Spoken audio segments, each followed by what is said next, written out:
Miss Marple and the Snowman Murder Mystery. Welcome and thank you for being here with us on Cafe Tales. My name is Ali, your host, and it's always a joy to see our community gathered together. Tell me, what makes these mysteries special for you? Share in the comments, and don't forget to subscribe so you can join us for a new story each day. Now, let's start tonight's mystery. Chapter 1. Snowfall over St. Mary. Me. The morning after Christmas dawned cold and white over St. Mary Me, transforming the familiar village into something rather like a scene from a picture postscript. Miss Jane Marple stood at her sitting room window, a cup of tea growing cool in her hand, watching the snow continue to fall in soft, persistent flakes. Ether had begun during the night, she knew, for she'd heard the peculiar muffled silence that always accompanied a heavy snowfall. When she had woken at 3 o'clock, most unusual for this time of year, she murmured to herself, though there was no one to hear, "We haven't had snow at Christmas since 1947. The village green, visible from her vantage point, lay beneath a smooth white blanket that concealed the warren grass and the muddy patches that had marked the autumn months. Already, despite the early hour, she could see the first stirrings of activity.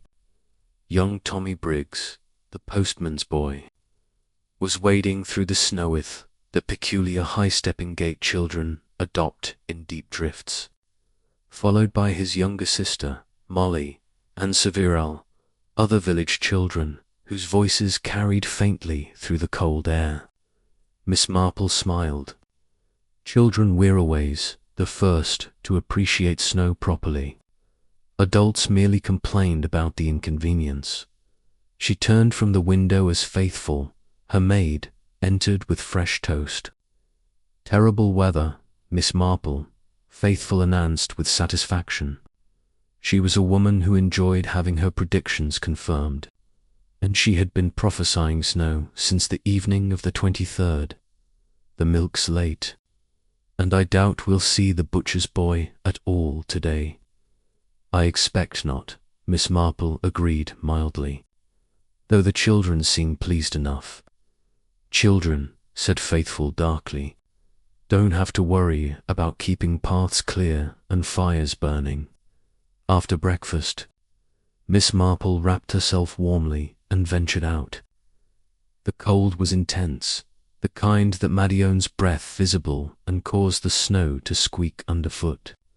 She had a particular destination in mind, the small chemist shop where she hoped to collect a prescription, but the route would take her past the green, and she was curious to see what the children were building.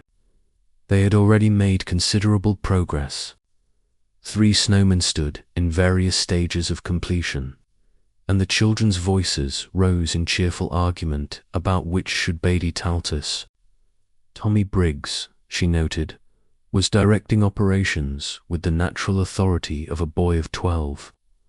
Hoharth's definite ideas about how things should be done. "It's got to have a proper hat," he was insisting to Molly, "and a real scarf and buttons like a gentleman. Not just stones for eyes like an ordinary snowman." "We haven't got a hat," Ollie pointed out practically. She was 10, a sensible child who resembled her mother. "I'll get one from home," Tommy declared. "Dad's got an old one in the shed, and Mum's got buttons she never uses." Miss Marple paused to watch them work, aware that she was smiling. There was a thing rather touching about children's determination to impose order and respectability on their It reminded her of a case many years ago in the village of Much Benham, where a child's seemingly innocent game had revealed a most unpleasant truth about the household gardener. "Good morning." Miss Marple, the voice at her elbow, made her turn. It was Mrs. Bantry, her old friend, bundled in an enormous fur coat that made her look rather like an amiable bear. "Dolly, I didn't hear you approach. The snow muffles everything, doesn't it? Rather eerie, I think." Arthur says it reminds him of that winter in 1947 when poor Mr. Henderson was found frozen in his own garden. That was most unfortunate, Miss Marple agreed. Though, if I remember correctly, Mr. Henderson had been drinking rather heavily that evening. Oh, quite. Still, one doesn't like to think of such things at Christmas. Mrs. Bantry gestured toward the children. They're making rather a good job of it, aren't they? Tommy Briggs is quite the little architect. He has his father's practical nature, Miss Marple observed, though I fancy he's rather more imaginative. The two women watched for a moment longer. Then Mrs. Bantry said, I suppose you heard about the stranger at the inn. Miss Marple's eyes, faded blue but remarkably sharp, focused on her friend with sudden interest. What stranger would that be? A travelling salesman, apparently. Turned up 2 nights ago, just before the snow began. Mrs. Harper at the inn was telling me about it yesterday. Well, gossiping would be more accurate. Chase seemed rather flustered by the whole business. Indeed. In what way flustered? Mrs. Bantry considered. Difficult to say exactly. You know how Edith Harper can. All smiles and efficiency usually, but yesterday she seemed distracted, kept twisting her handkerchief in her hands. I thought perhaps the Christmas rush had been too much for her. Perhaps, Miss Marple said thoughtfully. She knew Edith Harper by sight. Naturally, in a village the size of St. Mary Me, everyone knew everyone. But she had never had extensive dealings with the woman. The inn was a respectably stantimis, nothing grand, but clean and properly run. Mr. Robert Harper, timekeeper, was a large, quiet man who had come to the village some 15 years, agoith his young wife. They had a son, Miss Marple recalled, a boy a year or 2 younger than Tommy Briggs. Did Mrs. Harper mention the man's name? She asked. Evans, I believe. George Evans. Said he sold pharmaceuticals, Yalkno, to chemists and doctors. Apparently, he was meant to move on yesterday, but the snow trapped him. How very inconvenient for him, Mrs. Bantry said. Quite, though I must say Mrs. Harper didn't seem entirely displeased by his continued censure. Rather, Mrs. Bantry paused, trying to articulate something she hadn't sensed. It was odd, Jane. She seemed both nervous about him being there, and yet I don't know. It's probably nothing. Miss Marple said nothing, but she fell the observation away. In her long experience, when someone said, it's probably nothing, it very often turned out to be something indeed. They parted at the corner, Mrs. Bantry heading home to Gossington Hall, and Miss Marple continuing to the chemist's. The shop was warm and fragrant with the mingled scent of lavender water and camphor. Mr. Billings, the chemist, was serving Mrs. Price Ridley, who was complaining at length about the snow and its effect on her rheumatism. While she waited, Miss Marple's gaze wandered over the shop's contents. It was then that she noticed it. A small detail that seemed insignificant at that time, but would later prove rather important. On the counter, partially hidden beneath a stack of papers, was a leather briefcase with the initials G.E. stamped in gold on its side. The travelling salesman's case, presumably. He must have called here as part of his business. Miss Marple collected her prescription and made her way home through the steadily falling snow. The children were still at work on their Snowman, and Tommy's creation now sported a battered felt hat and a length of red woolen scarf. He stood back Toadmire, his handiwork with evident pride.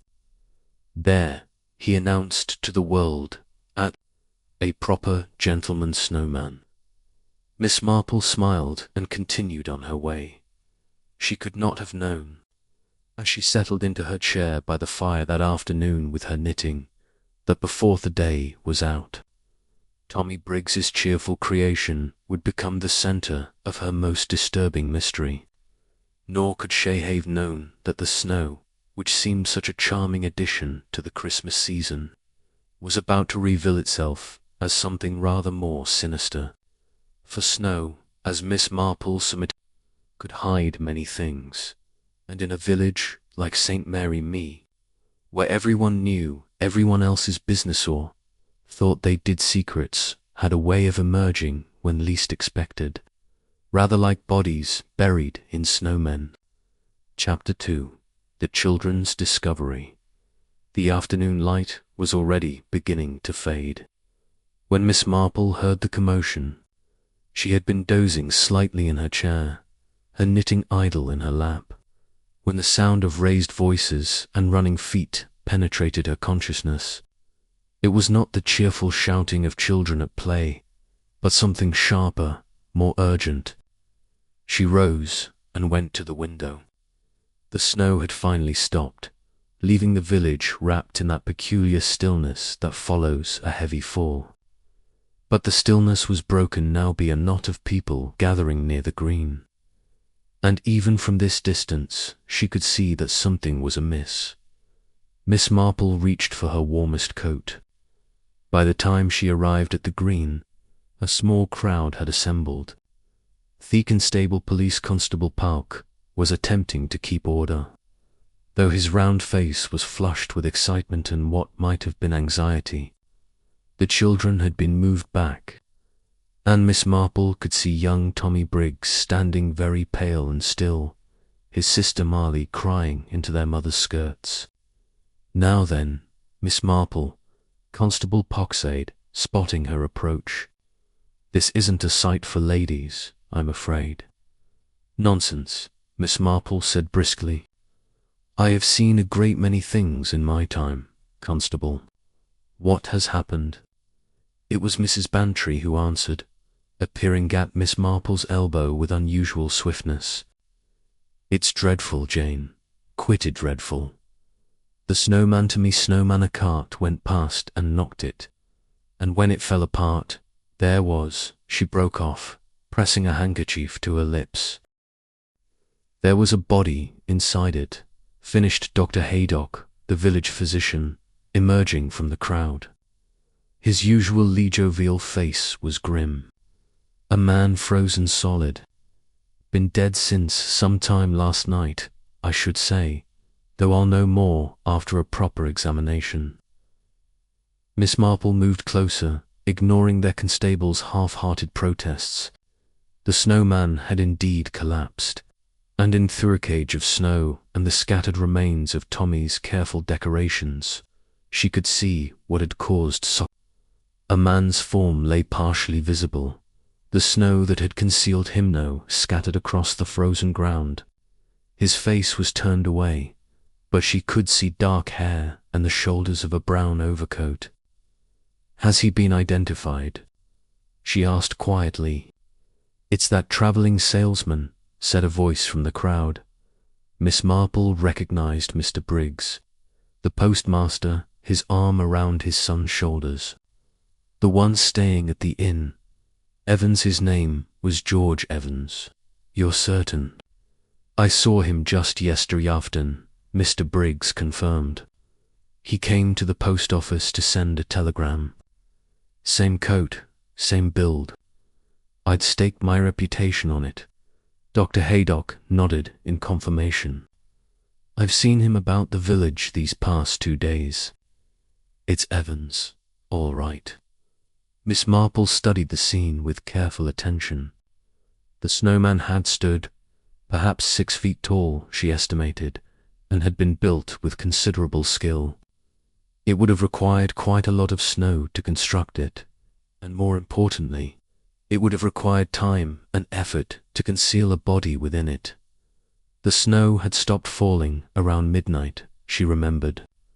That meant the body must have been placed there either during the snowfall or shortly after it ended. "The children built the snow menu yesterday afternoon," she said aloud. Is that correct, Tommy? The boy nodded, finding his voice with difficulty. Yes, Miss Marple. Me and Molly and the others. We finished it just before tea time, and I went home to get the hat and scarf and buttons. When I came back, it was getting dark, so I just put them on quick and went home. And this morning, when you came back, it looked just the same, Tommy said. Exactly the same as I left it. I didn't touch it today. None near us did. We were building the other snowmen.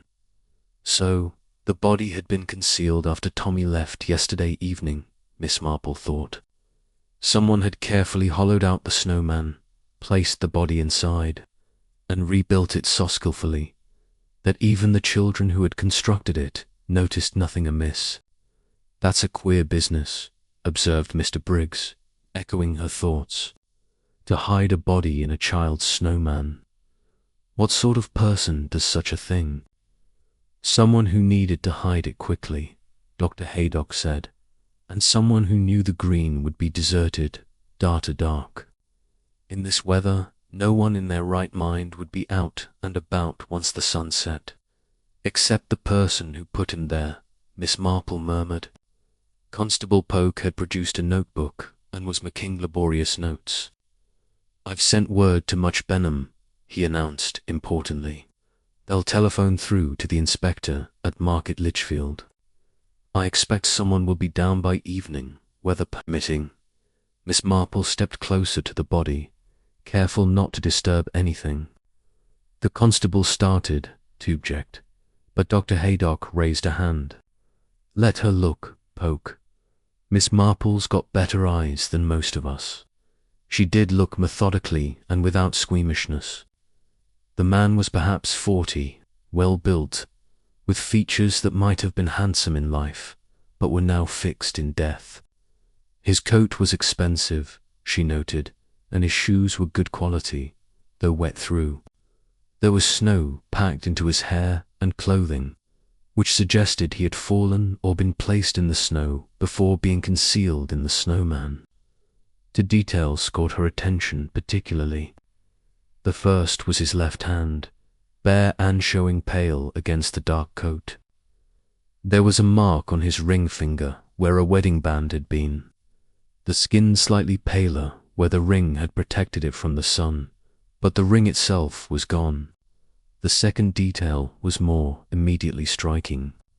Around his neck, partially hidden by his coat collar, was a length of silk scarf. Noth red woolen scarf Tommy had provided for the snowman that lay discarded nearby, but a woman's scarf, pale blue silk with delicate embroidery. Miss Marple bent closer, squinting at the embroidery. Yes, she had been right. Initials worked in darker blue thread. E.H., Dr. Haydock, she said quietly. Might I have a word? The doctor joined her, and she pointed out the scarf. His eye... Well, that's suggestive, isn't it? You recognize it. I saw Mrs. Harper wearing something very like it at the Christmas Eve dance at the village hall. Edith Harper, the innkeeper's wife.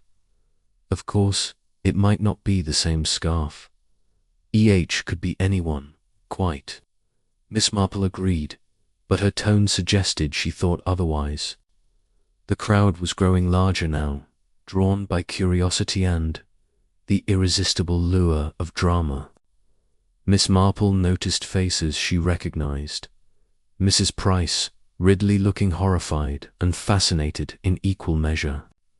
The vicar, Mr. Clement, approaching with his wife, and at the back of the crowd, standing very still and pale, Mrs. Edith Harper herself. Their eyes met across the green. Mrs. Harper's hand went to her throat in an involuntary gesture, and then she turned and hurried away in the direction of the inn. Miss Marple watched her go thoughtfully. Mrs. Bantry had been right, she reflected. Mrs. Harper seemed flustered yesterday when discussing the stranger, and now here was the stranger. Dead with what appeared to be Mrs. Harper's scarf around his neck. Snow, she murmured to herself, is a most convenient curtain. It hides so much. But like all curtains, sooner or later it must be drawn back.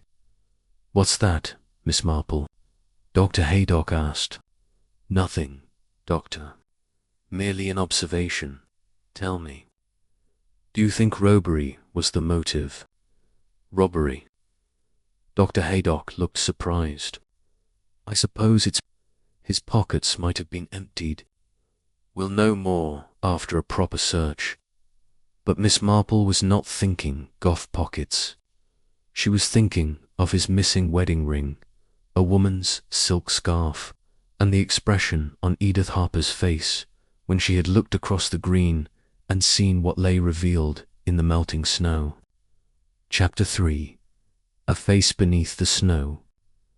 By the following morning, the body of George Evans had been removed to the mortuary at Muchbenham, and the village had settled into that peculiar state of heightened awareness that always followed Everyone had theories, and everyone was eager to share them, particularly over the counters of the post office and the greengrocer's. Miss Marple, making her rounds with her shopping basket, listened more than she spoke. It was a habit she had cultivated over many years, and it had served her. People tell you a great deal, she'd found, if you simply give them the opportunity. Robbery. That's what it was, declared Mrs. Price Ridley at the butcher's. These travelling salesmen carry large sums of money, I'm told. Someone knew he had it and killed him for it. But why hide him in a snowman? Objected Miss Hartnell, Thevakar's sister. Why not simply leave him in the woods or push him into the river? The river's frozen, pointed out Mr. Bradley, the butcher, with the air of one contributing a vital clue. Solid as stone it is. Miss Marple said nothing, but she noted that no one had yet mentioned the silk scarf. Constable Polk, it seemed, had been discreet, a Boothorpe particular detail. She wondered how long his discretion would last. She had just emerged from the greengrocer's when Dr. Haydock's car pulled up beside her. Hop in, Miss Marple, he called. I'm heading your way, and you'll want to hear the latest. Once settled in the passenger seat, Miss Marple waited patiently while the doctor navigated the snowy lane. Examined him properly this morning, Dr. Haydock said without preamble. Death occurred between 9 o'clock on Christmas evening and 2 o'clock on Boxing Day morning. Difficult to be more precise, given the freezing conditions, but I'd wager it was closer midnight. Blow to the back of the head. Something heavy and blunt. He'd have died fairly quickly, I should think. The poor man, Miss Marple murmured. And the other details you mentioned yesterday. Dr. Haydock glanced at her. You mean the scarf and the missing ring? Yes, well, the scarf is definitely silk. Expensive, too. The initials REH, embroidered in what my wife tells me is French knots. She knows about these things, and Mrs. Harper owned a similar scarf. Identical. I'd say, from what I remember of seeing her wear it, though she claims hers is safely at home in her drawer. Claims, that's what she told Polk when he went round to ask about Evans this morning. Said she barely knew the man, that he was just a guest who kept to himself. But she was nervous, Miss Marple. Very nervous indeed. Miss Marple, considerate, and the wedding ring gone, as we observed. But here's the curious thing. There's a letter in his inside pocket, water-damaged but still legible. It's addressed to a Mrs. G. Evans in Birmingham, written in what appears to be his own hand. Never posted, obviously. In it, he mentions that he'll be home by the new year, and that he's sorting out an old matter that's been troubling him. An old matter, Miss Marple repeated thoughtfully. How very vague. Did he specify what sort of matter? No, but the tone of the letter was cheerful. even optimistic, not the words of a man who expected to end up dead in a snowman. The doctor pulled up outside Miss Marple's cottage. Before she could alight, he added, "There's one more thing. When we searched his room at the inn with Pock present, al official, we found his wallet intact with £40 in it. His watch was still on his wrist, and his sample case wasn't. So if it was robbery, the thief was remarkably unsuccessful." Miss Marple nodded slowly. "Thank you, Doctor. You've given me a great deal to think about." After lunch, Miss Marple sat in her parlour with her knitting, but her needles moved slowly as her mind worked through what she knew. A married man staying at the inn under his own name, carrying money that hadn't been stolen, killed by a blow to the head and hidden in a snowman with a woman's scarf around his neck. And that woman, or at least woman whose initials matched the scarf, was nervous and claiming no particular acquaintance with the dead man. It reminded her in some ways of the Larkin case in Lower Padbury, where a woman had claimed not to know a man who turned out to be her former fiancé. That had ended badly for every. She was still pondering when Faithful announced a visitor. "It's young Mrs. Clement. Miss Marple says she hopes she's not disturbing you." Griselda Clement, the vicar's young wife, came in looking troubled. She was a pretty woman in her late 20s with a refreshing directness of manner that Miss Marple appreciated. "I hope you don't mind my calling," Griselda began, settling into Theophord's chair. "But I've been thinking about yesterday, and there's something I feel I should mention."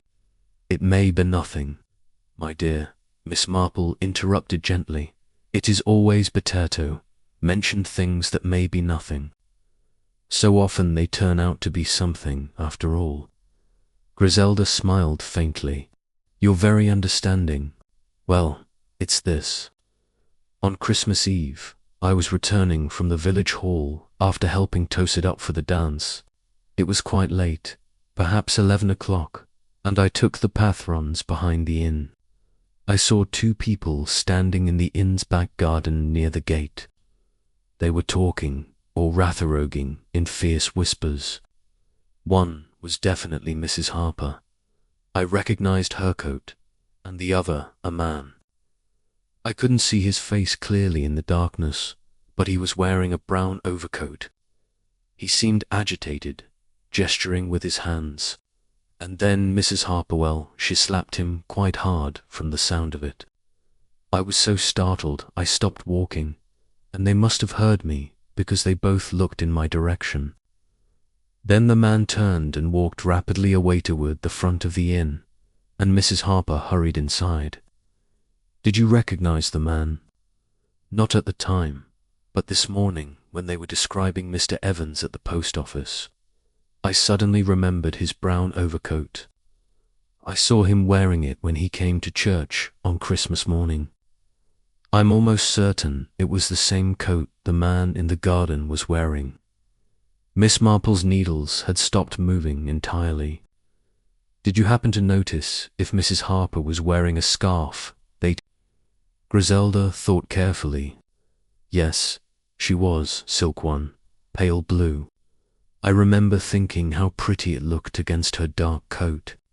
But when I saw her hurrying inside, the scarf was gone. I assumed it had slipped off and she hadn't noticed." "How very interesting," Miss Marple murmured.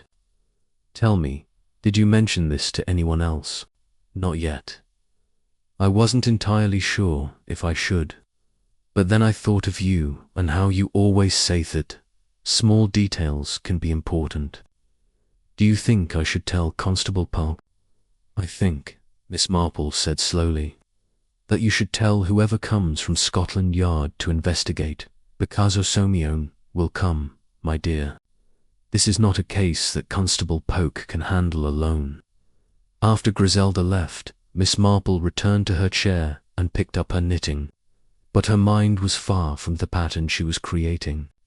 A quarrel on Christmas Eve, a slap, a scarf that went missing. And less than 2 hours later, a man lying dead in the snow. Curious, she murmured to herself, how a single thread can pull apart a whole platoon. Chapter 4.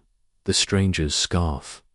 The inspector from Scotland Yard arrived on the afternoon of the 28th. Driven down from London in a police car, Fat negotiated the icy roads with considerable difficulty. His name was Kraus, and Miss Marple, observing him from her window as he passed on his way to the inn, noted that he was younger than she had expected. Perhaps 35, with an intelligent face, and the kind of alert bearing that suggested he would not be easily fooled. She was therefore not entirely surprised when, later that same afternoon, he appeared at her door in the company of Constable Pelk. Inspector Kraus, Miss Marple, Polk announced with evident pride at being associated with such an important personage. He's heard you were one of the first on scene, and he'd like to ask you a few questions, if you don't mind. Not at all, Miss Marple said, leading them into her sitting room, though I'm afraid I may have very little to tell you that you don't already know. Kraus smiled slightly. In my experience, Miss Marple, witnesses who claim to know very little often turn out to be remarkably observant. Dr. Haydock speaks very highly of your powers of observation. Dr. Haydock is very kind. Once they were settled with tea, which the inspector accepted gratefully, Kraus consulted his notebook. I understand you were present when the body was discovered. Could you describe what you observed? Miss Marple recounted the scene carefully, omitting nothing. The inspector listened without interruption, making occasional notes. When she mentioned the silk scarf with the initials E.H., he looked up sharply. You're certain of the initials? Quite certain. I have done a great deal of embroidery in my time, Inspector. One recognizes the work. And you say you'd seen Mrs. Harper wearing a similar scarf at the Christmas Eve dance? Yes, though I believe Mrs. Clement can give you a more detailed account of that particular evening. Kraus's eyes narrowed slightly. Mrs. Clement, the vicar's wife, she called on me yesterday with some information she felt might be relevant. I advised her to speak with you when you arrived. I see. And what was the nature of this information? Miss Marple hesitated delicately. I think it would be better if you heard it from Mrs. Clement herself, Inspector. I should not like to colour your interpretation with my own account. Kraus studied her for a moment, then smiled. Very well. Tell me, Miss Marple, what is your impression of Mrs. Harper? I know her only slightly, Miss Marple said carefully. She came to the Villagiers, a young bride, some 15 years ago. Her husband had purchased the inn, and they have run it together since then. She has always seemed a respectable woman, if perhaps a trifle, she paused, searching for the right word. A trifle conscious of appearances, meaning that she takes great care with how she's perceived by the village. Her dress, her manner, her management of the inn are calculated to present a picture of respectability, which is not, of course, a fault. But sometimes, when people are very concerned with appearing respectable, it is because they have something in their past they wish to obscure. The inspector's expression suggested he found this observation interesting. And her husband a quiet man. He leaves the social aspects of the inn to his wife and concerns himself with the practical matters. I've always thought him rather watchful of his wife, Inspector. Not in an obvious way, but I've noticed it nevertheless. At the Christmas dance, for instance, he rarely let her out of his sight. Kraus made another note, then said, I've just come from the inn. As it happens, I interviewed both Mr. Dot and Mrs. Harper. Mrs. Harper maintains that the scarf found on the body is not hers. that hers is safely locked in her bureau drawer. How interesting, Miss Marple murmured. A silk scarf, pale blue, with the initials EH, exactly matching the description. Then either there are two identical scarves, or someone removed the original from Mr. Evans' body and replaced it in Mrs. Harper's drawer. My thought precisely, Krause agreed. Though Mrs. Harper insists no one has access to her private rooms except herself and her maid. The maid, a girl named Annie Clark, confirms that Mrs. Harper's scarf has been in the drawer for several days. She noticed Itwin putting away laundry on Christmas Eve. Miss Marple considered this, but Annie could be mistaken about which day she saw it, or she could be protecting her mistress. Quite possibly. Tell me, Miss Marple, do you know anything about Evans's background, his connection to the village? Only what I heard at the post office, that he was a traveling salesman for a pharmaceutical company. But Dr. Haydock mentioned you found a letter in his pocket addressed to his wife in Birmingham. We did. We've since contacted Mrs. Evans. She knew her husband was traveling in this area, but had no idea he might be in any danger. According to her, he had never mentioned St. Mary Me specifically, nor had he ever spoken of anyone named Harper. Yet he came here, Miss Marple said quietly, to this particular village at Christmas time. That suggests purpose, Inspector. One does not travel to a small village during the holiday season without a reason. My thoughts. Exactly, Mrs. Harper claims he arrived without warning, that she had never seen him before in her life, but the maid tells Agatha story. Miss Marple leaned forward slightly. Does she indeed? Anna Clark states that on Christmas Eve, she saw Evans and Mrs. Harper talking together near the back staircase. She describes their manner as furtive. Mrs. Harper appeared distressed, and Evans was speaking urgently, though Annie couldn't hear the words. When they noticed her, they broke up immediately, and Mrs. Harper scolded her for lurking about. The maid sounds observant. She's a timid girl, easy to frighten, but I believe she's telling the truth. There's more. She mentioned seeing a bruise on Mrs. Harper's wrist on Christmas morning, as though someone had gripped it hard, and she says that a new lock was fitted to the cellar door on Boxing Day morning before the body was even discovered.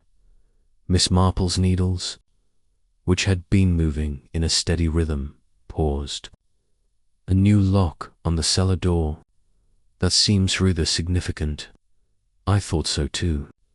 When I asked Mrs. Harper about it, she claimed the old lock had been sticking for weeks, and her husband had finally gotten around to replacing it. Mr. Harper confirmed this. Though rather reluctantly, I thought, may I ask whether you searched the cellar? I did. It contains only what one would expect: barrels, bottles, supplies for the inn.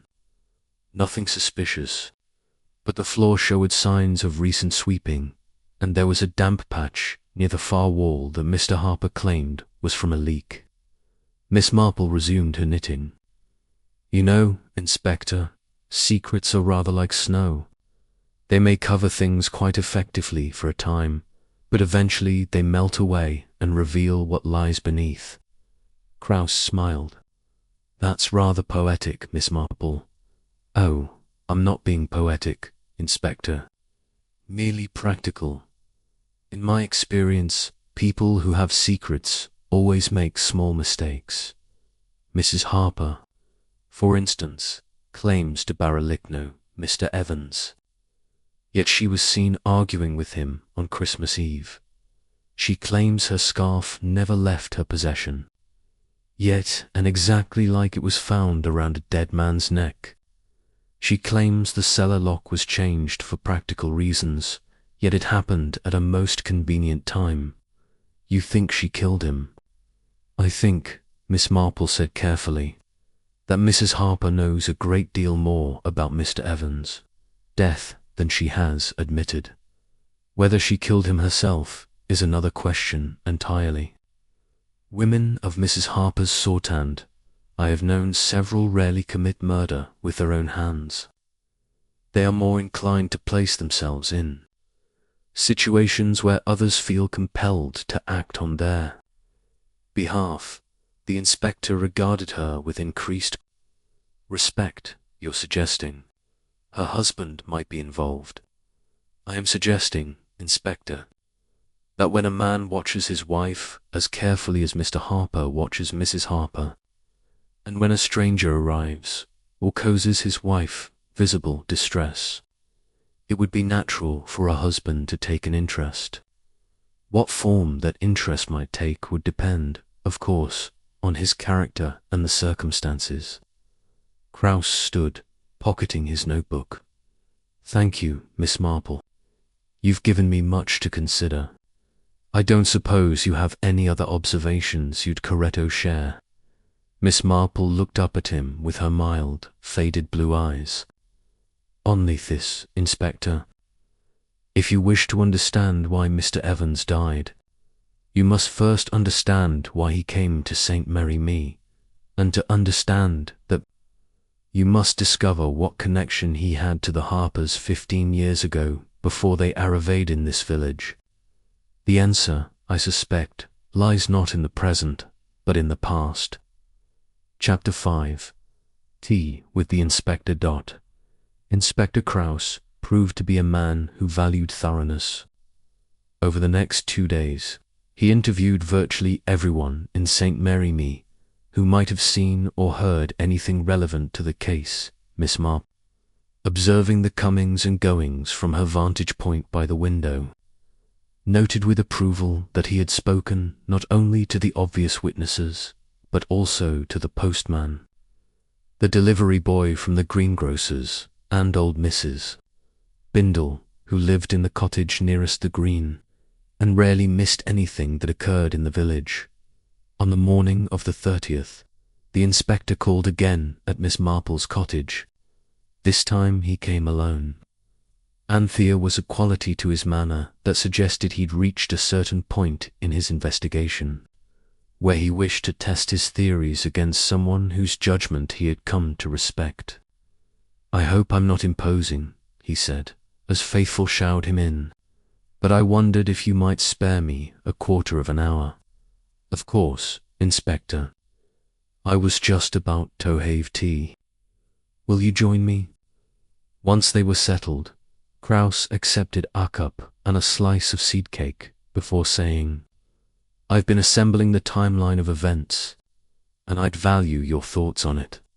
According to multiple witnesses, Evans arrived at the inn on the evening of December the 23rd, Headland alone in the public room, retired early, and was not seen again until Christmas Eve morning when he attended church service.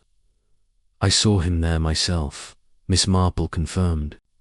He sat at the back and left before the vicar could speak with him.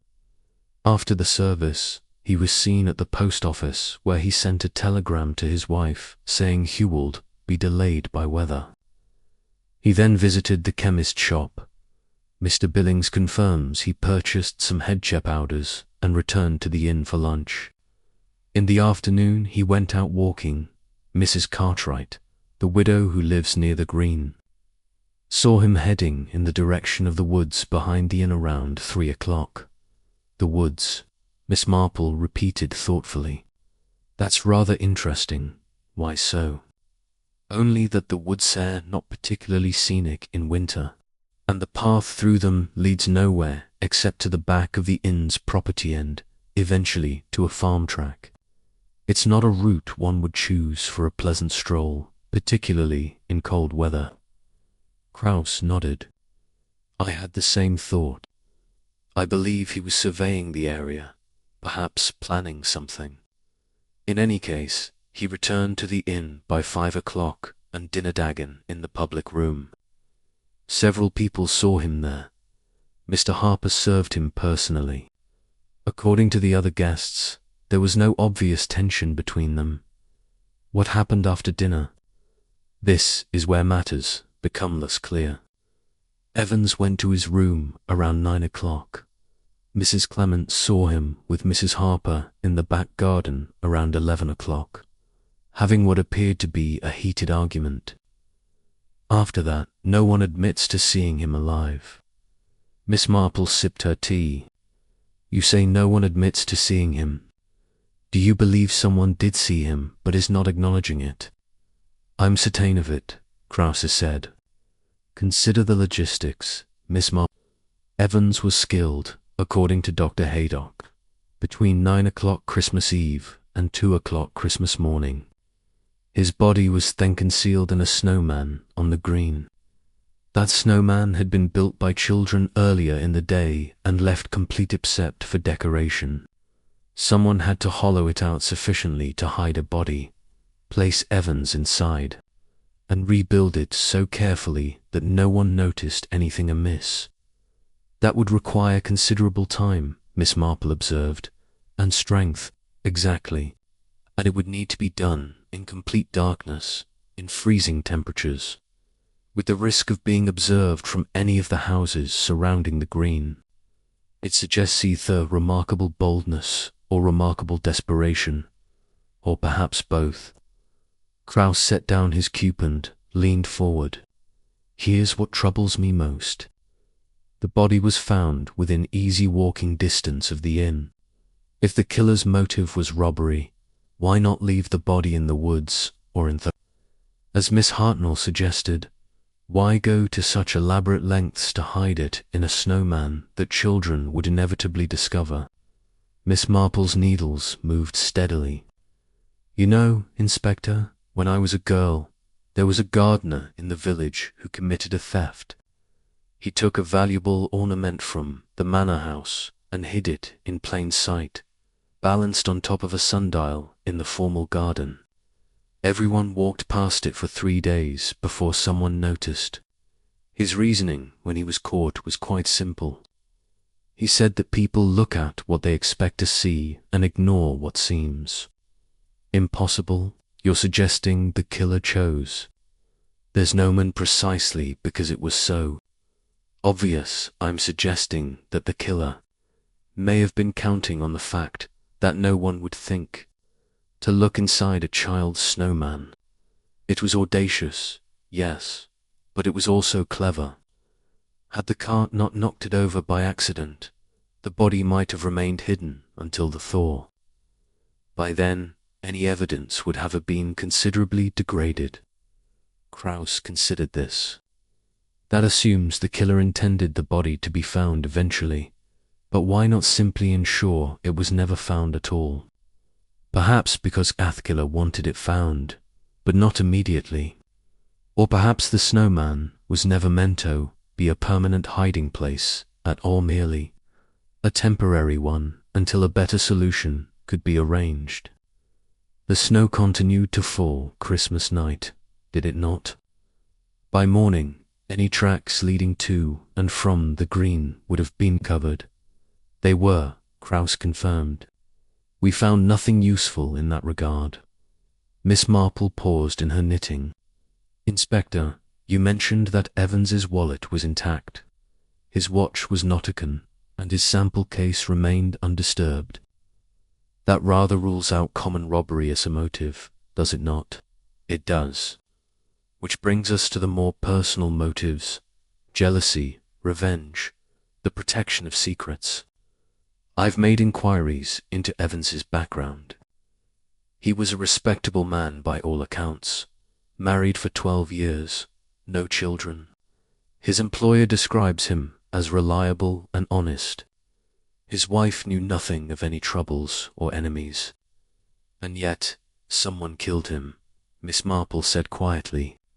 Someone who knew him well enough to lure him out of the inn after dark, or who encountered him by arrangement. Someone who struck him from behind with sufficient force to kill him. That suggests anger, Inspector, or fear. Perhaps both. I agree. And the scarf around his neck, that's personal, too. It's as though the killer wanted to leave a message. Or, perhaps, Miss Marple suggested, the scarf was already there for a different reason, and the killer simply left it in place. Mrs. Harper claimed she slapped Evans during their argument. Perhaps the scarf was connected to that encounter somehow. Krauss looked at her sharply. You think Mrs. Harper gave him the scarf? I think it's a possibility worth considering. Scarves are often given as tokens of affection, or they can be left behind accidentally. In any case, the presence of that particular scarf around Evans's neck suggests a connection between them that Mrs. Harper has been reluctant to acknowledge. The inspector rose to leave. You've given me much to think about, Miss Marple. I'm returning to London this evening to make further inquiries, but I'll be back tomorrow. In the meantime, if you should happen to notice anything else, I shall certainly let you know. Inspector. After he left, Miss Marple sat for a long time, her knitting idle in her lap. Thieves rarely hide their victims where children play. She had told the inspector, but what she had not said, what she was only beginning to suspect, was that this murder had very little to do with where the body was hidden, and everything to do with why George Evans had come to St. Mary Me in the first place. The answer lay in the past. She was convinced of it. And in a village like St. Mary Me, the past had a way of catching up with people, no matter how carefully they tried to bury a traitor-like bodies in the snow. Chapter 6. The Widow's Garden Path. The last day of December dawned grey and considerably warmer. Miss Marple, observing thessicles beginning to drip from her eaves, reflected that the thaw had come sooner than expected. It would make things easier for the inspector's investigation in some ways, and more difficult in others. Snow, after all, had a way of preserving evidence as well as concealing it. She had planned to spend the morning quietly at home, but shortly after breakfast she received an unexpected visitor. It was Miss Hartnell, the vicar's sister, looking genially animated. My dear Miss Marple, I've just come from the vicar, and Griselda told me the most extraordinary thing. Mrs. Cartwright, you know, the widow who lives in Meadow Cottage by the Grinners, been telling everyone that she saw something suspicious on Christmas morning. But when Constable Polk went to speak with her, she became quite flustered and claimed she couldn't remember clearly. How very interesting, Miss Marple said. Did Mrs. Clement mention what it was that Mrs. Cartwright thought she saw? A shadow in the snow, she called it around dawn. But when pressed for details, she became vague. Griselda thinks the poor woman is frightened of being thought foolish, or perhaps of getting involved in something unpleasant. Miss Marple considered this carefully. Mrs. Cartwright was a nervous woman, a widow of some 5 years, whose husband had left her comfortably provided for, but socially isolated. She rarely ventured out, except to church, and kept very much to herself. But her cottage commanded an excellent view of the green, and if she had seen something, it might prove valuable. I think, Miss Marple said, that I shall pay Mrs. Cartwright a visit. She and I have never been particularly acquainted, but I have been meaning to call. One should make an effort with neighbours, don't you think? An hour later, I met with a basket containing a jar of her own strawberry preserve and some shortbread biscuits Faithful had baked. Miss Marple made her way to Meadow Cottage. The path was treacherous with melting snow, and she picked her way, her sharp eyes noting the various tracks that crossed and recrossed the lane. Mrs. Cartwright wed the door herself, and her expression upon seeing Miss Marple suggested both surprise and weariness. Miss Marple, I wasn't expecting visitors. I hope I'm not intruding, Miss Marple said warmly. I realize that we've been neighbours for all these years, and I've never properly called. He thought perhaps we might have a cup of tea together if you're not too busy. It would have been difficult for Mrs. Cartwright to refuse without obvious. She stepped aside, and Miss Marple entered the small, neat sitting room. Everything was precisely arranged, from the antimacassars on the chairs to the china dogs on the mantelpiece. It was the room of someone who found comfort in order and routine. Over tea, Miss Marple employed the conversational tactics she had perfected over many decades. She spoke of village matters, of the weather, of the upcoming new year, and gradually steered the conversation toward the recent tragedy. "Such a dreadful business with that poor man," she said, shaking her head. "And to think it happened so close to your cottage. You must have been quite distressed when you heard." Mrs. Cartwright's cup rattled slightly in its saucer. "It was horrible. Simply horrible, those poor children finding him like that. Indeed, though I suppose if anyone might have noticed something unusual, it would be you, with your cottage so well positioned. I imagine I'll have quite a clear view of the green." "Yes. That is." Mrs. Cartwright set down her cup. "Miss Marple, I did see something on Christmas morning, but when Thorpe Constable came round, I couldn't seem to explain it properly.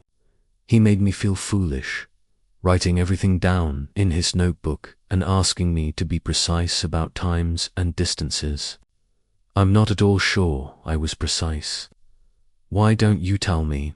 Miss Marple suggested gently. "I promise not to make you feel foolish, and sometimes it helps to talk these things through with someone who isn't official." Mrs. Cartwright hesitated, then said in a rush, "I was awake very early on Christmas morning. I often am. I don't sleep well since Mr. Cartwright passed.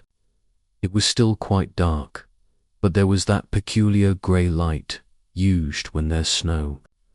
I went to the window and I saw someone walking across the green. Just one person, yes, or at least I think so. They were heading toward Mrs. Harper's garden. You can see the back of the inn from my bedroom window. They were moving slowly, as though she paused, searching for the right words, as though they were dragging something heavy. Or perhaps they were simply struggling through the deep snow. I couldn't be certain. What time was this? Shortly before 6 o'clock. I remember because I heard the church clock strike the hour just as the figure disappeared behind the hedge that borders the inn's garden. Miss Marple Bebbs served this information. "Did you see this person return?" "That's just it. I did, perhaps 20 minutes later, but they were walking differently then, more quickly, without that laboured quality, and there was a second set of tracks by then, coming from a different direction from the woods. I think a second person, I believe.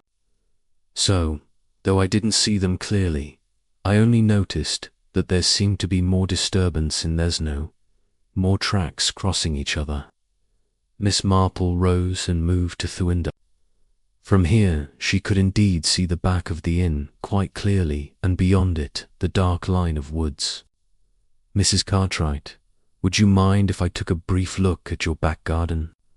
I'm curious about the view from different vantage points." They went outside, where Miss Marple studied the layout carefully. The garden path led from the cottage toward a small gate that opened onto a lane running behind the properties. From here, one could reach either the woods or the inn without crossing the green itself. It was then that Miss Marple saw it, caught in the bare branches of the hedge that separated Mrs. Cartwright's garden from the lane. A single glove, partial lift risen into the vegetation, its red velvet lining just visible where it had turned inside out. "Mrs. Cartwright, do you recognize this?" Miss Marple asked, carefully extracting the glove from the hedge. The widow peered at it. "No, I don't believe so. It's not mine. I only wear wool gloves." That looks rather expensive. Indeed, it did. The glove was made of fine leather, lined with red velvet, and sized for a woman's hand. There was something else, too. A faint mark on the leather that might have been a monogram, though the exposure to cold and moisture had made it difficult to read. Miss Marple wrapped the glove carefully in a handkerchief. I think Inspector Krauss should see this. May I take it? Of course. Do you think it's important? In my experience, Miss Marple said quietly, anything found along the path someone took while dragging a heavy burden is likely to be important indeed. After leaving Mrs. Cartwright, Miss Marple did not return immediately home. Instead, she followed the lane that ran behind the properties, noting how it connected to the woods and eventually to the back gate of the inn the tracks Mrs. Cartwright had described were long since obscured by fresh snow and the subsequent thaw. But the route itself was clear enough. Someone had carried or dragged George Evans' body from the inn to the green, using this back route to avoid being seen from the main road. They had lost a glove in the processor, costly oversight that might well prove their undoing. Miss Marple thought of the various women in the case, Mrs. Harper with her silk scarf and careful respectability, the maid, Annie Clark, who had witnessed the Christmas Eve argument, even young Mrs. Clement, who had reported seeing the quarrel in the garden. Which of them, she wondered, had dropped a red velvet-lined glove while helping to conceal a murder? Chapter 7. Footprints to the woods. Inspector Krauss returned to St. Mary-me on the afternoon of the 31st, and Miss Marple was waiting for him. She had sent word through Constable Pauck that she had discovered something that might prove significant, and the inspector arrived at her cottage within an hour of receiving the message. You found something? He asked without preamble, once they were settled in her sitting room. Miss Marple produced the glove, still wrapped in a handkerchief. I found this caught in the hedge behind Mrs. Cartwright's cottage. The hedge borders the lane that runs from the woods to the back of the inn's property. Krauss examined the glove carefully, holding it up to the light. Red velvet lining, good quality leather. There's a marking here. Looks like it might be initials, though it's badly fitted. He turned to her. Where exactly did you find this? Miss Marple described a visit to Mrs. Cartwright and the widow's account of seeing someone moving across the snow on Christmas morning. The inspector listened intently, making notes. Mrs. Cartwright mentioned tracks leading toward Mrs. Harper's garden, he said when she finished. Tracks that suggested someone was dragging something heavy. And this glove was found along what would have been the logical route from the inn to the green. Precisely. I believe whoever helped move Mr. Evans' body lost this glove in the process.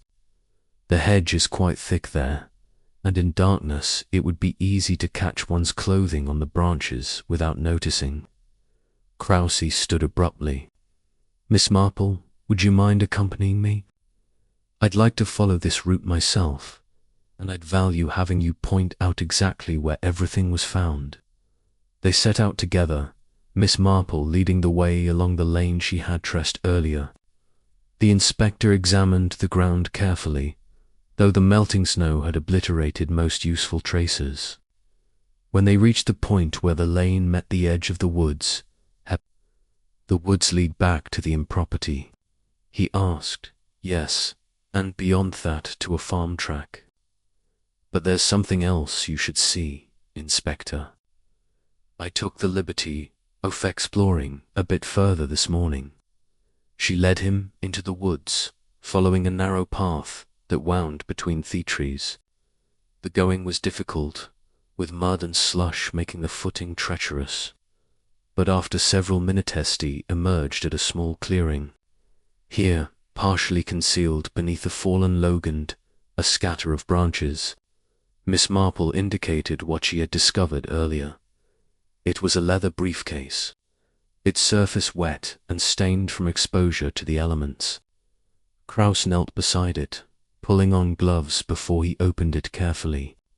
Inside were papers, most of them damp but still legible, and several small sample bottles of the sort a pharmaceutical salesman might carry. Evans's case, the inspector said, the one that was reported missing from his room. He began examining the papers, setting each one aside carefully. Business correspondence, order forms, a railway timetable. He paused, his expression sharpening. And letters, personal letters. Miss Marple waited while he read through them. When he looked up, his face was grave. "These are addressed to my dearest Edith," he said. "They're love letters, Miss Marple, written over the course of several months this past summer. Some are quite explicit about the writer's feelings and his frustration at their separator." He selected one and read aloud. "I cannot continue this way, Either you must leave him and come to me, or we must end this entirely. I will not be kept as a secret while you play the respectable innkeeper's wife. Signed by George Evans." "They're not signed at all, but the handwriting matches samples we have of Evans's writing from his business papers." Kraus looked at the letters again.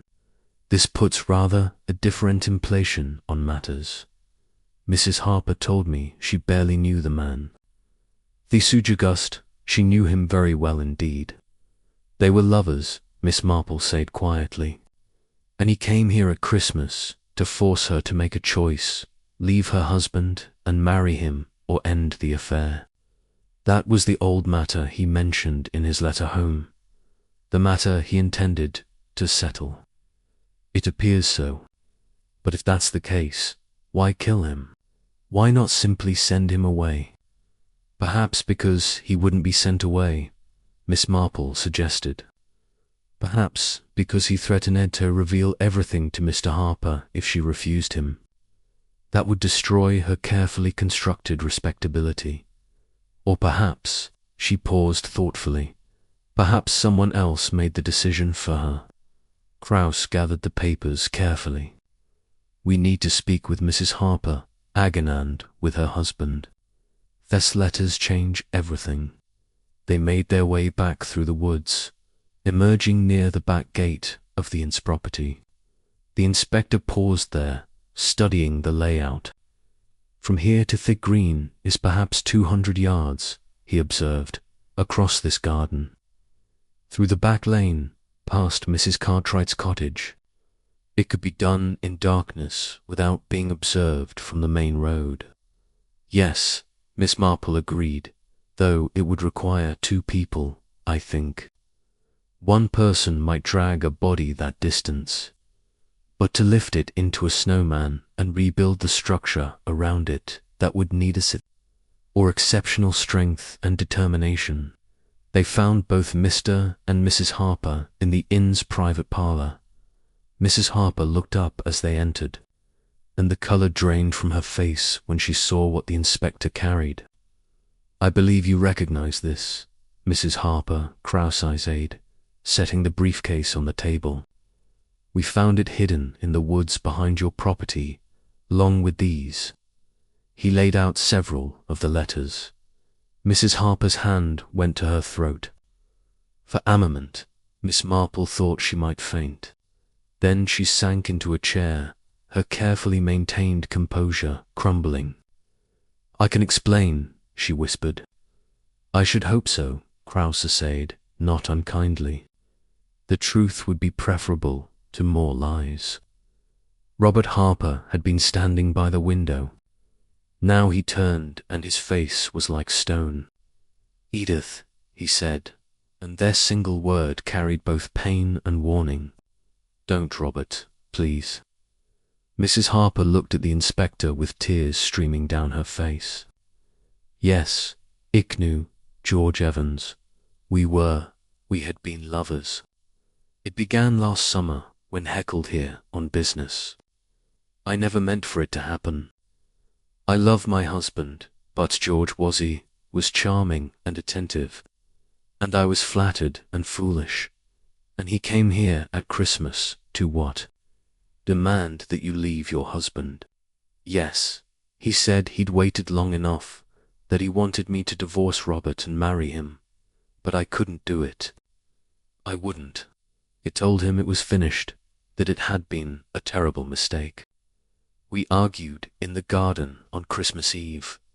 I slapped him and told him to leave the village and never contact me again. And did he agree? No. He said he would speak to Robert himself, tell him everything unless I changed my mind. He gave me until Christmas morning to decide. And what happened on Christmas morning? Krause's voice was gentle but inexorable. Mrs. Harper shook her head. I don't know. I never saw him again after that night in the garden. I swear it. When I heard he was dead, I was shocked. Horrified, but I was also, she stopped. Relieved, Miss Marple supplied quietly. Mrs. Harper nodded miserably. Yes, God forgive me, but yes. I thought me secret was safe, that no one would ever know. But someone did know, Krause said. Someone who heard or saw enough to understand what was happening. Someone who decided to solve the problem permanently. The inspector's gaze moved to Robert Harper, who stood silent by the window, staring out at the melting snow.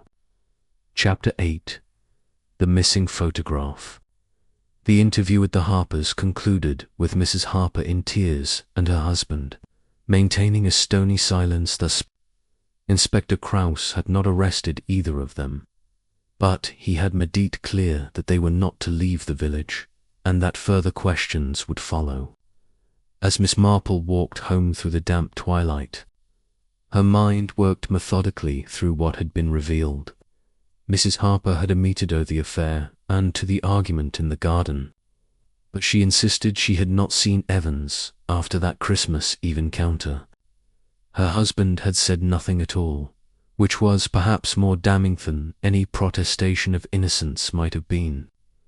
But there was something that troubled Miss Marple, something that didn't quite fit. She had observed both Harpers carefully during the interview, and while Mrs. Harper had displayed the guilt and fear one might expect, her husband's reaction had been different. Not the rage of a man confronting his wife's infidelity for the first time, but something more complex, perhaps an resignation and a kind of weary acceptance, as though he had known about the affair all along. The following morning brought the first day of the new year. Though there was little festive spirit in St. Mary Me, the village seemed subdued, waiting forth other shoe to drop. Miss Marple attended the morning service at church and noted that neither of the Harpers was present. The vicar's sermon was about forgiveness and redemption, which she thought rather tactful under the circumstances.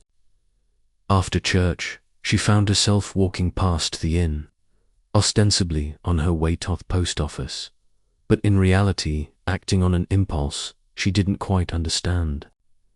It was then that she encountered Annie Clark, the maid, hurrying out of the side entrance with her coat pulled tight and her face red from crying. "Annie, my dear," Miss Marple said gently, "are you quite all right?" The girl jumped, clearly startled. "Oh, Miss Marple, I'm sorry I didn't see you. You seemed distressed. Has something happened?" Annie glanced back at the inn, then said in a low voice, "I can't talk here, miss, but if you're going to the post office, might I walk with you? I've got to post a letter for my mother." They walked in silence for a few moments before Annie said, "It's all coming apart, miss. Everything, the inn, the family, all of it. Mrs. Harper hasn't stopped crying since yesterday, and Mr. Harper won't speak to me." And now she stopped, biting her lip. "Now," Miss Marple prompted gently, "now Mrs. Harper's asked me to pack her things." She's leaving, going to her sister in Devon. She says she can't stay here, not with everyone knowing. I see Dot and Mr. Harper, he's not stopping her. That's what's so queer about it. He just sits in the parlor, staring at nothing. It's like he's given up. They had reached the post office. Annie posted her letter and they stepped outside again. Miss Marple said, "Annie, when you spoke to Inspector Krauss, you mentioned seeing Mrs. Harper and Mr. Evans talking on the back staircase on Christmas Eve. Did you tell him everything you observed?" Annie hesitated, then shook her head. "No, I was afraid, Miss. Afraid of losing my position, of being thought nosy. But you think it might be important now? I don't know. Maybe it's just there was something else. After I saw them talking, after Mrs. Harper scolded me for lurking, I went back to my room, but I couldn't sleep, so I looked out my window. My room's at the back, you see, overlooking the garden, and I saw," she paused, gathering. "I saw Mr. Harper. He was standing in the shadows near the back gate, and he was watching them, watching his wife and Mr. Evans arguing in the garden." Miss Marple felt a chill that had nothing to do with the cold air. "You're certain it was Mr. Harper?" "Quite certain. I'd know his shape anywhere. And when Mrs. Harper came back inside after the argument, he was still there, just standing in the darkness, watching." After Annie left, Miss Marple stood for a moment thinking. Then, on impulse, she made her way back to the inn. She had a pretext ready. She would offer to help Mrs. Harper with her packing as any neighborly woman might. It was a thin excuse, but it would serve. Mrs. Harper received her in the private parlor with evident surprise and some gratitude. "Miss Marple, that's very kind of you. I'm afraid I'm rather at sixes and sevens." "Perfectly understandable, my dear. Would you like me to help with anything? I'm quite good at folding, and I know how difficult it can be to pack when one is upset." Mrs. Harper accepted the offer, and Miss Marple followed her upstairs to the couple's private sitting room. While Mrs. Harper gathered clothes from the bedroom, Miss Marple took the opportunity to observe the sitting room carefully. It was a comfortable space, tastefully furnished with pieces that suggested modest prosperity. There were photographs on the walls reading, a portrait of a young boy who must be their son, away at school, and on the mantelpiece, Miss Marple noticed something peculiar. An empty picture frame stood among the other photographs, its backing intact, but no photograph inside. Mrs. Harper sheckled, keeping her voice casual. "I noticed this empty frame on the mantel.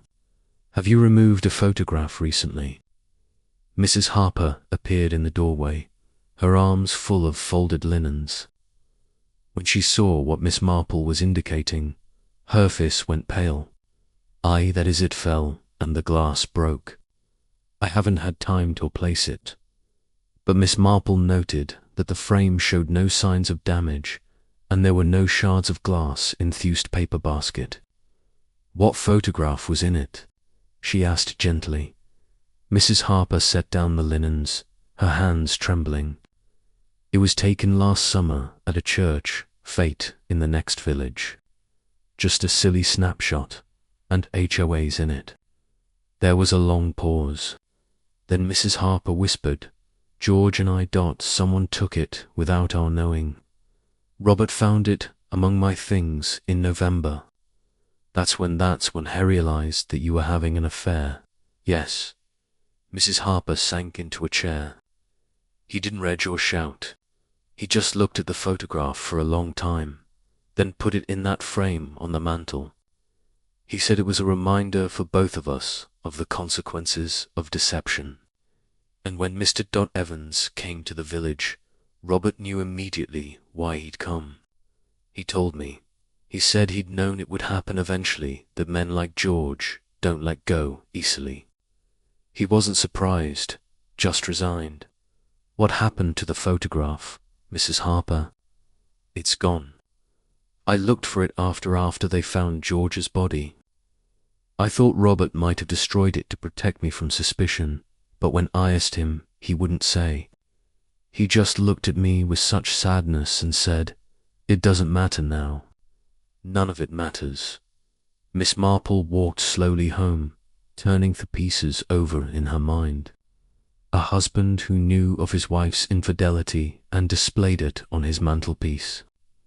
A photograph that disappeared the night a man was killed, and a wife who believed her husband had destroyed the evidence to save her. But Miss Marple had lived too long and observed too much human nature to accept such a simple explanation. In her experience, when a man displayed evidence of his humiliation where Heckle'd see it every day, it meant one of two things. Either he was hoping for a conciliation, or he was feeding his ragent. She was beginning to suspect which it had been. Chapter 9. The Thaw Reveals the Truth. The new year brought with it a marked change in the weather. The temperature rose steadily, and by the 2nd of January, the snow thought had blanketed St. Mary Me was melting rapidly, leaving the village muddy and drab. The children's snowmen on the green collapsed into shapeless mounds, and streams of water ran down every gutter and lane. Miss Marple, watching from her window as the last vestiges of winter retreated, thought about how apt it was that snow should melt just as secrets were coming to light. Both, after all, were temporary coverings that obscured the true nature of what lay beneath. Inspector Krauss called on her that afternoon, and Heist's expression was grave. "I thought you'd want to know," he said, accepting a cup of tea. "The case Heist essentially solved. We found the final piece of evidence this morning, revealed by the thaw." "Indeed." Miss Marple set down her knitting with careful attention. "What did you find?" "A metal button caught in what remained of the snowman where Evans's body was hidden. It had been frozen into the base, which is why we didn't find it during the initial examination. The melting snow released it." He produced a small envelope and tipped the button into his palm. "Look at the engraving." Miss Marple leaned forward. The bottom was brass, well made, and on its face were engraved the initials R.H. "Robert Harper," she said quietly. "Exactly. And when I examined Harper's overcoat, the one he was wearing on Christmas Eve, I found that one button was missing from the sleeve. The thread had been torn, as though it had caught on something and been wrenched free. When you were moving a body into a snowman, for instance, precisely, Krause returned the button to its envelope. I confronted Harper with this evidence an hour ago. He broke down completely, confessed everything. Miss Marple said nothing, waiting. The inspector continued, according to his. He followed his wife and Evans to the garden on Christmas Eve. He'd known about the affair for weeks, since he found that photograph, and he'd been waiting for Evans to make his move. When he heard them arguing, heard Evans threatening to expose everything, something inside him snapped. He struck Evans, yes. After Mrs. Harper went back inside, Harper confronted Evans. There was a struggle. Harper says he only meant to frighten the man to make him leave his wife alone. But Evans laughed at him, taunted him about being a cuckold. Harper grabbed a piece of firewood that was stacked near the garden wall and struck him once from behind. Evans fell into the snow and didn't move again. Miss Marple closed her eyes briefly, imagining the scene, the dark garden, the falling snow, her husband's rage boiling over into violence, and then she prompted. He couldn't leave the body in the garden where it would be found immediately. He remembered the snowman the children had built. His own son had been involved in making it. He knew it was large enough to conceal a body, and in the darkness and falling snow, he thought he could manage it without being seen. That must have taken considerable thought. It did. He estimates it took him nearly 2 hours to drag the body across the back lane and hollow out enough of the snowman to push Evans inside, then rebuild it. He was nearly discovered retros once when Mrs. Cartwright's light came on, and again when he heard someone walking past on the main road. But the snow was still falling heavily, covering his tracks almost as quickly as he made them. And the scarf, the one with Mrs. Harper's initials. Krause's expression grew darker. That's perhaps the cruelest part of the whole business. Evans was wearing it when Harper struck him. Apparently, Mrs. Harper had given it to Evans during their affair as a token. When she demanded its return during their argument, Evans refused. Said he'd wear it always to remind her of what she'd thrown away. Harper left it around his neck deliberately. The inspector paused, checking his notes. He said, "I wanted him buried in his lies, wrapped in the evidence of what he'd done to my family." Miss Marple was silent for a moment, absorbing this. Then she said, "And the glove I found, the one with the red velvet lining, that was Mrs. Harper's. She must have dropped it when..." Actually, Harper didn't mention his wife being involved at all. He insists he acted alone. But glove suggests otherwise, Miss Marple said gently. And Annie Clark saw Mr. Harper watching from the shadows. Ive was standing by the back gate during the argument. He would have had to cross the back lane to reach the garden Thesum route, where the glove was found. You think Mrs. Harper helped him move the body? I think it's possible she discovered what had happened and felt compelled to assist. Or perhaps she followed her husband when he went to confront Evans. The timing is significant. Inspector, Mrs. Cartwright saw someone moving across the snow around 6 o'clock on Christmas morning. That was several hours after the murder occurred.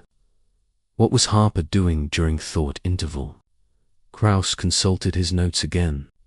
He says he hid the body temporarily in the inn's cellar. That's what the damp patch was. Fromand waited until he was certain everyone was asleep before moving it to the Snowman and the new lock on the cellar door. He changed it Boxing Day morning before the body was discovered. He said he was afraid traces of blood might be found in the cellar, and he wanted to ensure no one could enter without his permission. Miss Marple's needles moved thoughtfully. You know, Inspector, there's something about this confession that troubles me. Not because I doubt Harper's guilty Botan is quite damning, but because of the sequence of events. You said Harper estimates it took him 2 hours to conceal the body in the Snowman. But Mrs. Cartwright saw someone moving across their snow around dawn, and by her account, they were dragging something heavy. Perhaps Harper's estimate was wrong, or perhaps Mrs. Cartwright was mistaken about the time. Perhaps, but Miss Marple's tone suggested she was not entirely convinced. Did Harper mention what happened to the photographer, one that disappeared from the mantelpiece? He burned it. Hesed, he couldn't bear to look at it anymore. Couldn't bear the evidence of his failure to keep his wife's love. He destroyed it the night of the murder, before or after he killed Evans. Krause looked up sharply. He didn't specify why. Only that timing is so often crucial in these matters. If he had destroyed the photograph before confronting Evans, it suggests premeditation that he had already decided what he was going to do. If he destroyed it afterward, it was more likely a crime of passion, as he claims. The inspector made a note. I'll clarify that. Is there anything else that troubles you about his confession? Miss Marple hesitated, then said carefully, Inspector, in my long experience of human nature, I have observed that people who commit murder in a rage rarely think to hide the body so elaborately. They panic certainly, but their panic usually leads to clumsiconsment or flight, not the careful, methodical work of hollowing out a snowman and rebuilding it perfectly. That requires a certain coldness of temperament, a certain calculation. You're suggesting Harper is lying about it being unpremeditated? I'm suggesting, Miss Marple said, that too should perhaps ask him about the days leading up to Christmas Eve. Ask him what he did when he first discovered the photograph. Ask him if he made any preparations, any plans, because I suspect you may find that this murder was less spontaneous than it appears. Krause stood, pocketing his notebook. You're a remarkable woman, Miss Marple. I'll follow up on those questions, though I must say we have quite enough evidence to secure a conviction. The button alone would likely be sufficient. Oh, I don't doubt you have enough evidence, Miss Marple agreed. I simply wonder if you have the complete truth. And in matters of murder, completeness is rather important, don't you think? After the inspector left, Miss Marple sat for a long time, her knitting idle in her lap. Outside, the last patches of snow melted into the grass, leaving only muddy earth and the faint outline of where the snowman had stood. She thought about Robert Harper, about the photograph he had displayed on his mantelpiece, like a wound he couldn't leave. She thought about the careful way he had hidden the body, the hours of methodical work in the freezing darkness, and she thought about the expression she had glimpsed on his face during that interview, not the face of a man consumed by sudden rage, but of a man who had made a decision and carried it through to its inevitable conclusion. Some sins, she reflected, were indeed washed away by snow, but others merely waited beneath the surface for the thought to reveal them. Chapter 10. Murder Beneath the Snowman. The case concluded as such things often did in villages like St. Mary Me. Robert Harper was taken into custody on the 3rd of January, charged with the murder of George Evans. The formal proceedings would take place at the assizes in Much Benham, but everyone knew what the outcome would be. The evidence was conclusive, and Harper had confessed. Mrs. Harper left for Devon 2 days later, her departure witnessed by half the village from behind discreetly twitched curtains. She looked, Miss Marple thought, watching from her own window, like a woman who had aged 10 years in a single week. The inn was closed temporarily, its future uncertain. On the Sunday following Harper's arrest, the vicar delivered a sermon that was remarkable for its gentleness. He spoke of human frailty, of the sins that begin small and grow until they consume everything around them, and of the redemption available even to those who had strayed furthest from grace. We are reminded, Mr. Clement said, his voice carrying clearly through the church, that evil does not always announce itself with thunder. Sometimes it comes quietly in the cold and the darkness, wrapped in the guise of righteous anger or wounded pride, and sometimes the innocent become entangled with the guilty, their lives forever altered by choices they did not make. After these advice, Miss Marple walked home with Mrs. Bantry, who had been uncharacteristically subdued throughout. It's all dreadfully sad, Mrs. Bantry said as they paused at the corner near the green. That poor man, whatever his faults, didn't deserve to die, and the Harpers their lives complete a lidroid. And for what? Pride, jealousy. For all of those things, Miss Marple said quietly, and perhaps for love in its most twisted form. Robert Harper loved his wife, you see. Loved her enough to display evidence of her betrayal where he would see it every day.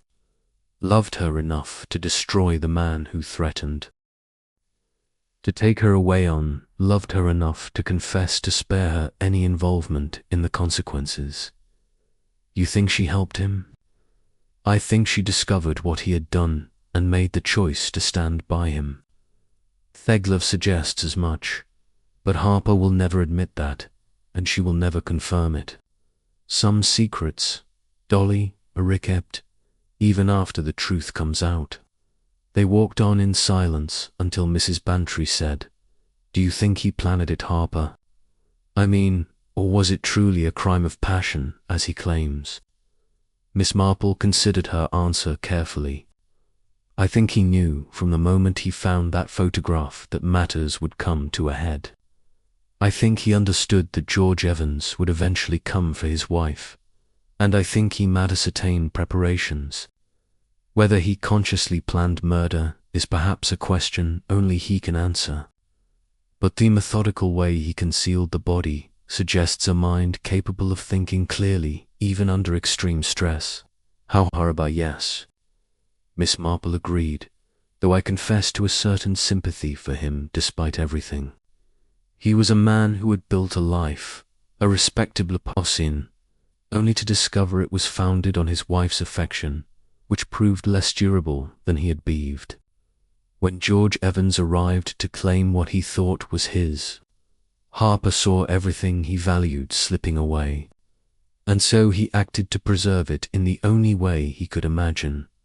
Mrs. Bantry shuddered. "I don't think I could ever understand that kind of desperation. I hope you never have cause to." "My dear, that evening?" Miss Marple sat in her Arcaston chair by the fire, her knitting in her lap. The house was quiet, and outside the winter darkness had settled over the village. She thought about the case, about all the small observations and deductions that had led to the truth. A silk scarf with embroidered initials, a missing wedding ring, a photograph displayed and then destroyed, a glove caught in a hedge, a button frozen in snow. Each piece had seemed insignificant on its own, but together they had revealed the pattern of murder. She thought too about the children who had built the snowman, innocent of the horror that would be concealed within their creation. Young Tommy Briggs had been very subdued since its discovery, his mother had reported. He felt somehow responsible, as though his snowman had been complicit in the crime. Miss Marple had spoken with the boy herself, explaining gently that evil was not created by innocent acts, but merely used them. The snowman had been anything more than snow, shaped by children's hands into a cheerful figure. What had been done to it afterward was not the children's fault any more than a house was responsible for the crimes committed within its walls. Tommy had seemed comforted by this, though Miss Marple suspected it would be some time before he built another snowman. There was a knock at the door, and Faithful showed in Inspector Kraus. He looked tired, but satisfied, the expression of a man who had completed a difficult task. "I'm leaving for London in the morning," he said, accepting the offered chair. "I wanted to thank you before I left. Your observations were invaluable, Miss Marple. You're very kind, Inspector Bootu would have arrived at the truth eventually. The button would have been found regardless of my involvement, perhaps, but you understood the human element of the case in a way I didn't." When interviewed Harper again, following your suggestion about premeditation, he admitted that he had considered various scenarios from the moment he found the photograph. He knew Evans would come, and he had thought about what he might do when that happened, not a detailed plan. He insisted, but a kind of when the moment arrived, he acted almost without thinking, as though following a script he had already written in his mind. "That's often how such things happen," Miss Marple observed.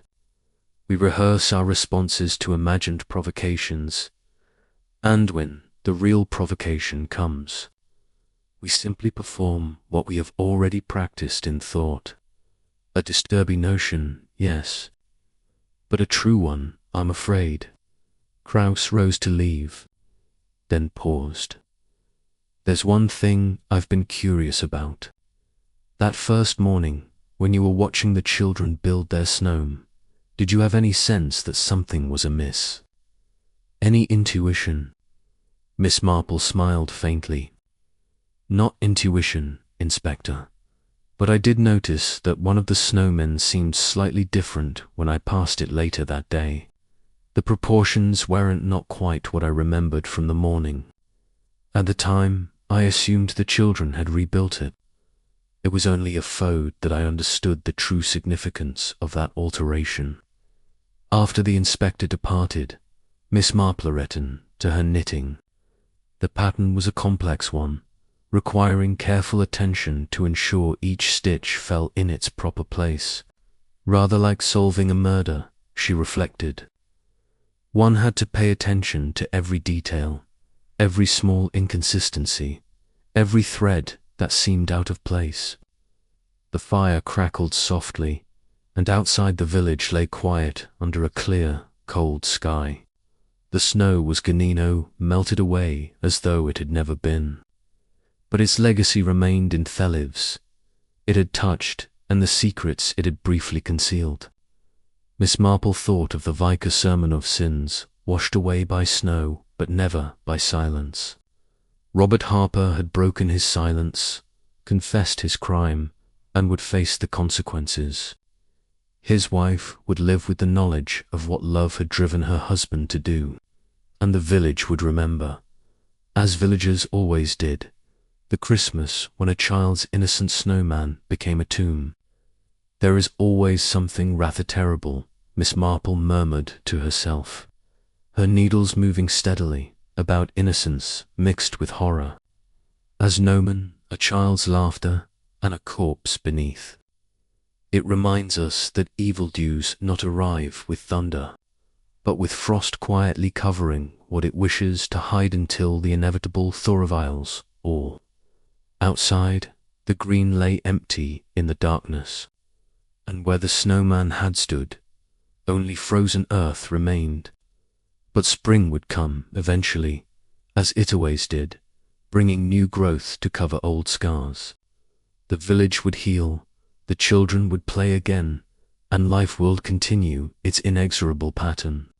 Such was the way of things in St. Mary Me, where even murder could not long disturb the essential rhythm of village life, and where an elderly lady with keen eyes and busy needles would continue to observe human nature in all its complexity, understanding that beneath the most respectable surfaces, the capacity for both great love and great evil lay waiting like a body buried in snow.